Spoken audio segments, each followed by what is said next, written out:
Si tu choisis la mauvaise école de conférencier, tu viens de perdre 5 000 € ou plus et 6 mois de ta vie. Et le pire, tu ne le sauras souvent que trop tard. Reste bien jusqu'au bout parce que l'erreur numéro 3, c'est celle que personne ne voit venir. Je m'appelle Hervé Franceschi, ça fait plus de 10 ans que je forme des conférenciers pros. Depuis 2014, j'ai accompagné plus de 200 personnes à monter sur scène et à être payées pour leurs conférences. Et crois-moi, j'ai vu passer des gens qui avaient fait exactement les mêmes erreurs avant de me trouver. Alors des erreurs qui leur ont coûté du temps, de l'argent, et pire encore, souvent leur confiance en eux. Parce que quand tu te plantes dans ton choix de formation, tu ne perds pas que ton investissement financier, tu perds surtout 6 mois, 1 an, parfois plus, le temps que tu comprennes que tu as fait déjà une erreur. Tu restes bloqué dans ton job, dans ta situation, et pendant que d'autres avancent, et toi tu te dis, c'est peut-être pas pour moi. Alors aujourd'hui, je vais te montrer les 5 erreurs fatales que 70% des gens commettent avant de choisir leur école.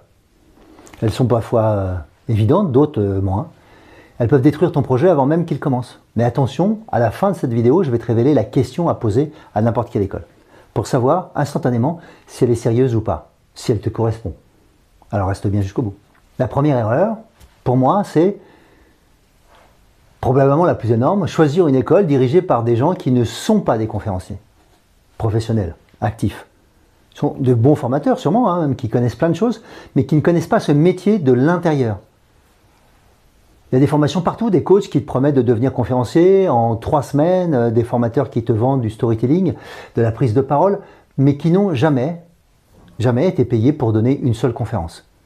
Ou alors, une. Ils ne sont pas montés sur scène devant 200 personnes, 500 personnes, 1000 personnes, 2000 personnes, et ils n'ont pas fait 500 conférences comme moi. Donc, ils ne savent pas ce que c'est que de négocier un cachet, ils n'ont jamais eu à gérer un public difficile ou une question piège ou un timing serré, mais ils vont t'apprendre à devenir conférencier, bien sûr. C'est comme si je te disais que je vais t'apprendre à nager mais que je n'ai jamais mis un pied dans une piscine. C'est peut-être possible, il faut vraiment que je sois doué. Comment tu vas le savoir? Alors écoute-moi bien, avant de choisir une école, tu poses cette question. Est-ce que les formateurs sont eux-mêmes conférenciers professionnels, actifs, aujourd'hui? Mais j'ai fait une conf un jour. Non. Est-ce qu'ils montent régulièrement sur scène? À qui ils vendent? C'est qui leur public? C'est quoi leur sujet? Est-ce que tu peux les trouver sur leur chaîne YouTube? Est-ce qu'ils ont une visibilité en tant que telle? Et en tant qu'ancien président de l'Association française des conférenciers professionnels, je monte encore sur scène plusieurs fois par mois. Parce que si tu veux apprendre un métier, tu l'apprends avec quelqu'un qui le fait, pas avec quelqu'un qui en parle. Parce que c'est bien quelqu'un qui en parle, mais quelqu'un qui en fait, c'est mieux. Au moins, tu auras une crédibilité forte. Et celle-là, elle fait mal. La deuxième erreur sur la formation, c'est que rien de concret entre tes mains. Tu sors avec rien de concret. Pas de conférence écrite, pas de vidéo, pas de pitch rodé, rien. Juste des slides PowerPoint et un certificat de participation. Attends, tu viens de claquer 5 000 € ou 7 500 et en plus tu as pris une semaine de congé, voire plusieurs. Tu as mobilisé ton CPF ou ton OPCO et tout ce que tu as, c'est un PDF de 30 pages et un mail de remerciement. Non, mais sérieusement, c'est quoi le plan après? Pour moi, après, ce qui compte, c'est justement est-ce qu'il y a une communauté? Qu'est-ce qu'on va faire ensemble? Donc la formation, elle doit te permettre de sortir un produit fini, un livrable complet, et ensuite avec un soutien avec des experts qui vont te permettre de passer dans un mode professionnel. Et donc la conférence complète, c'est une chose, elle doit être écrite, bien rodée, elle doit être filmée par un professionnel, et elle doit te permettre d'avoir des clients. Donc il va falloir que tu aies une stratégie pour faire tout ça. Et nous, on travaille sur l'être. Qui va donner cette conférence? Je te rappelle, ce n'est pas Shakespeare qui monte sur scène, mais c'est des comédiens. Et donc, là, en l'occurrence, ce n'est pas ton texte qui m'importe, c'est comment tu vas pouvoir le dire, comment tu vas pouvoir l'être. Et ça, nous, on va t'aider à créer, avec des outils pour prospecter, avec un pitch rodé, avec une manière de pouvoir parler de ta conférence, et en plus, avec des feedbacks réguliers, parce que tu passes et tu repasses et tu repasses. Alors, la troisième erreur, en plus de ça, pour moi, c'est l'erreur 0 témoignage. Pour moi, c'est un red flag. Le signal d'alarme qui devrait te faire courir dans l'autre sens. Aucun témoignage vérifiable, aucun ancien élève joignable, aucune preuve concrète. Moi, je te propose d'appeler, y compris mes élèves. Que des gens sont vraiment devenus conférenciers grâce à cette école, c'est pas évident. Parce que c'est facile de dire qu'on a formé 300 conférenciers. Mais je te le dis, en fait, qui sont ces 300 conférenciers? Qu'est-ce qu'ils font aujourd'hui? Est-ce qu'ils vivent de ça ou partiellement de ça? Parce que tout le monde ne veut pas vivre à 100% de la conférence. Est-ce qu'on peut les contacter pour leur poser des questions? Une école sérieuse, elle a des témoignages réels. Elle a des noms complets, des vidéos, où les gens parlent face caméra, des parcours détaillés, avant, pendant, après. Chez nous, on a des dizaines de témoignages, vérifiables. Des gens qui racontent leur parcours complet, d'où ils partaient, comment ils ont écrit leurs conférences, leurs premières interventions payées, combien ils gagnent aujourd'hui. Alors, avant de t'engager, tu te demandes, est-ce que je peux parler à d'anciens élèves? Est-ce que je peux voir leur parcours concret? Si on te dit non ou si on te donne des réponses vagues, tu as ta réponse. Parce que les témoignages, c'est pas du marketing, c'est la preuve que ça marche vraiment. Après cette erreur, je te demande de te focaliser pas que sur le prix. Ça, c'est la 4e erreur habituelle. Et je comprends que celle-là, elle arrive facilement parce que tu te dis, bah, ça, c'est ce que je peux payer ou ça, c'est ce que je ne peux pas payer. Parce que oui, une formation de conférencier, ça coûte entre 3 000 et 10 000 euros en moyenne. Et c'est normal de vouloir trouver la moins chère. Il y en a même peut-être à 1 500 euros. Mais attention, parce que le moins cher, c'est jamais le meilleur investissement. Déjà, la majorité ou la totalité, je pense que je suis le seul à avoir un RS, donc éligible au CPF. Donc imagine que tu payes une formation 1 500 euros. 6 mois plus tard, tu n'as toujours pas eu une conférence. Tu n'as pas de client. Tu ne sais pas comment vendre tes prestations. Tu es au point mort. Alors tu refais une autre formation, celle-là à 3 000 euros. Mais elle non plus ne donne pas les outils de prospection. Donc tu fais encore un coaching en plus à 2 500 euros pour apprendre à vendre. Résumé, tu as dépensé 7 000 euros sur 2 ans et pour un résultat, si tu m'autorises de le dire, médiocre.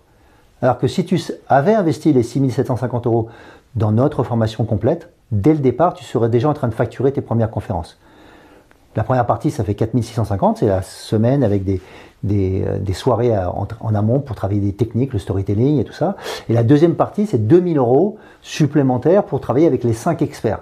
D'accord? C'est pour ça que le total fait 6 750 euros. Et donc, on pourra trouver des moyens de financement. Tu as dû voir qu'on avait tout ça pour toi.